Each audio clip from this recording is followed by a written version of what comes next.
It's over. It's over. It's over. Red Bull's record-breaking run of 15 victories on the trot and Max Verstappen's run of 10 straight race victories in the 2023 Formula One season is over. Hi, and welcome to day 98 of Dark Horse's Esports 100 Livery Showcase campaign. Today, we bring you the CatchUp F1 livery, a new Formula One focused updates channel that will commence shortly after the 100 Livery Showcase. Designed for the Super Formula SF19 and SF23, complete with the matching race suit and helmet on Gran Turismo 7, this livery displays the logos of all 10 Formula One teams on the current grid, with CatchUp F1 boldly displayed on the gear and the cars. So, let's jump into the updates as we take a cruise around the mighty Nürburgring Nordschleife. What had initially looked like a processional drive in the first part of the race came alive in a thrilling conclusion as the Scarlet Charger of Ferrari's Carlos Sainz took the checkered flag in a spectacularly managed drive from lights out to flag, leading 56 out of the 62 laps at the Marina Bay Street circuit.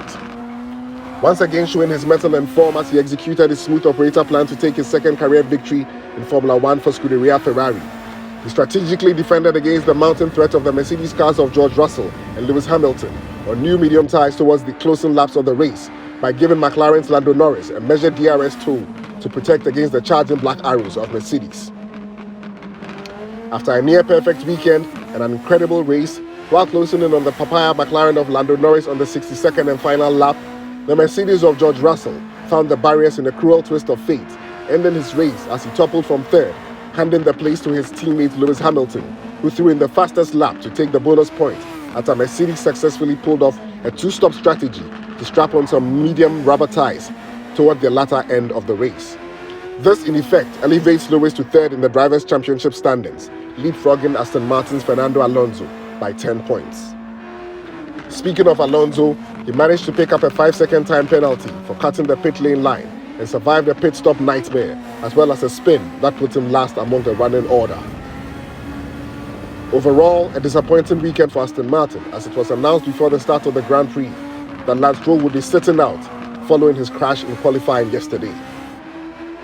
Alpine put on a strong show and ended up with a bittersweet result as Esteban Ocon was forced to retire his car after a gearbox issue ended his race, while teammate Pierre Gasly went on to claim a 6th place finish. The Red Bulls of Max Verstappen and Sergio Perez were never really in contention for the win, their strategy going to shreds after they got caught out by safety car and virtual safety car interventions that simply didn't go in their favor. Despite electing to start the race on hard tires and hoping to take the lead after the pit stops of the front runners and pray for a safety car, that didn't go their way today, and they finished with Max in 5th and Checo in 8th, finally giving Formula One a taste of what the 2022 regulations were intended to do, setting up a brilliant four-way fight for the victory, as the Ferrari of Carlos Sainz, McLaren's Lando Norris, and the two Mercedes put in the closest battle for the win all season with only 2 seconds separating the top 4. Charles Leclerc was seething after being made the sacrificial lamb by Ferrari to secure Carlos' win. This must really sting because Carlos has been a dark horse at Ferrari, steadily developing and building consistency and producing solid results on the quiet amidst the fanfare around his supposedly faster teammate. He's kept his head down and is beginning to show the form that he displayed back in 2021 when he beat Charles in the driver's standings despite not being given a dog's chance. Carlos is very tenacious and he's very strategic, displaying immense ability to read a race and respond accordingly, the result of which has earned him today's top honors. Congratulations to him, and Ferrari and the Tifosi worldwide will be celebrating this monumental victory. And just like in 1988, a Ferrari broke the streak of McLaren's dominant run, once again a Ferrari has brought an end to Red Bull's dominant run and ambitions for a perfect season. We hope you've enjoyed it, and watch out for CatchUp F1. Thank you for joining us on day 98 as we begin the wrapping up process for the 100 Livery Showcase campaign. And quickly before I forget, Liam Lawson netted a 9th place finish, making him a strong contender for the AlphaTauri seat for next season.